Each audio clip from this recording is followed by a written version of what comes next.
बंधुओं, बहुत बहुत स्वागत है आपका कहानियों के सीरीज में। आज 45वीं कहानी, टोपी। आइए सुनाता हूँ आपको मैंने अपनी इस कहानी में क्या लिखा है।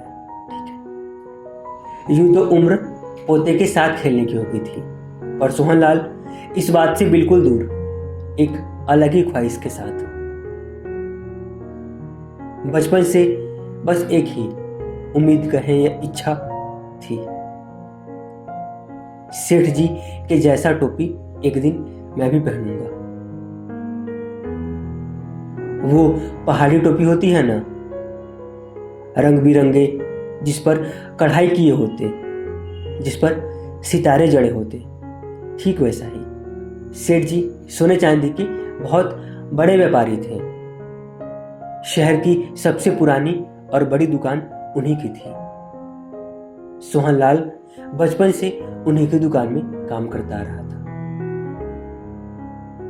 ग्राहकों को चाय पिलाना, कुछ सामान को एक स्टॉप से दूसरे स्टॉप तक पहुंचाना, बस यही काम था उसका। इस काम के अलावा सोहनलाल के पास एक और काम था।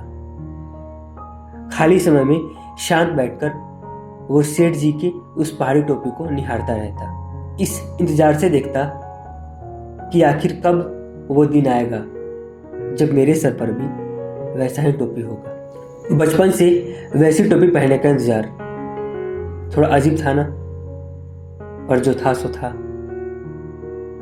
भगवान की दया से सोहनलाल के पास पैसों की कमी नहीं थी, और टोपी जितनी तो बिल्कुल भी नहीं। थोड़ी संकोची किस्म का था सोहनलाल।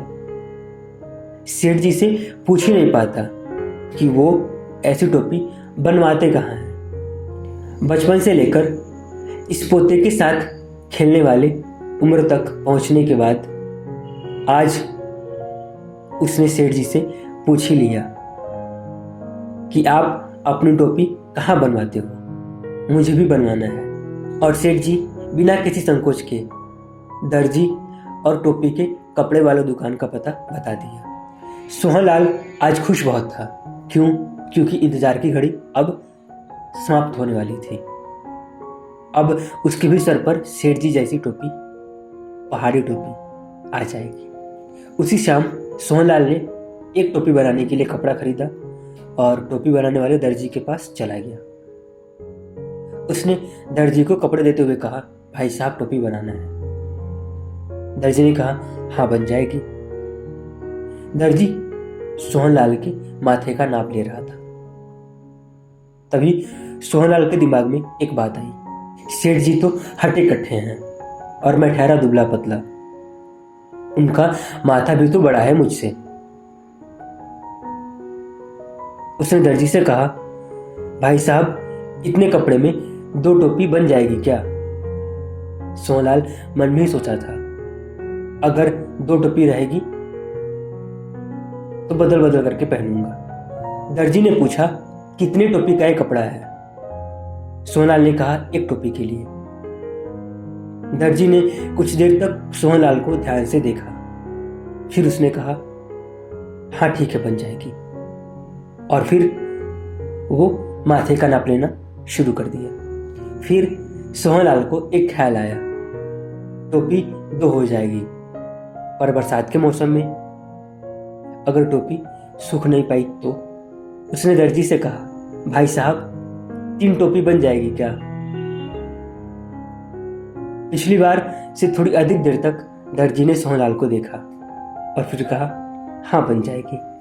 और सोहनलाल को ऐसे ही कई ख्याल आते गए और टोपियों की संख्या बढ़ती गई, और फैसला यह हुआ कि सोहनलाल ने 10 टोपी बनाने का ऑर्डर दे दिया, और दर्जी ने भी जी हजूरी दे दिया था। सोहनलाल ने दर्जी से पूछा, अब मैं कब आऊं? दर्जी ने कहा, कल शाम इसी समय पर।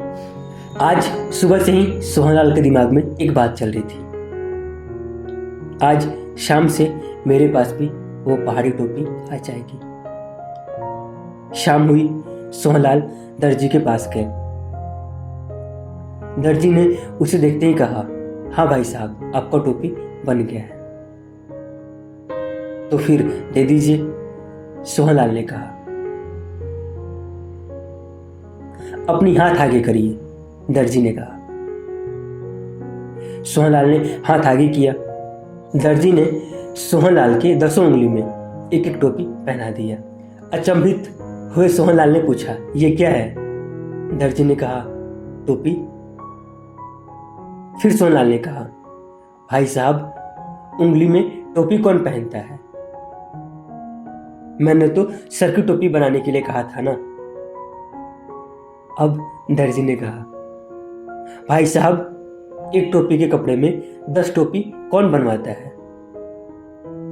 मैं इंसान हूं, भगवान थोड़ी ना कि आप इधर टोपियों की संख्या बढ़ाते जाओ और मैं कपड़े की लंबाई बढ़ाती जाऊं। सोहनलाल ने कहा, तो फिर आपको बताना चाहिए था ना कि 10 टोपी नहीं बन पाएगी।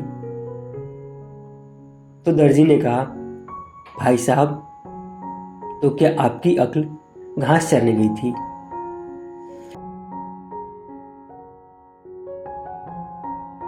बेचारे सोहनलाल। कहानी हो गई पूरी। करना आपको क्या है, आपको पता है। बिल्कुल कमेंट करिए और बताइए कैसे लगी आपको मेरे लिए छोटी सी कहानी टोपी। और कार्यक्रम देखने के लिए, पसंद करने के लिए आप सभी का बहुत बहुत धन्यवाद।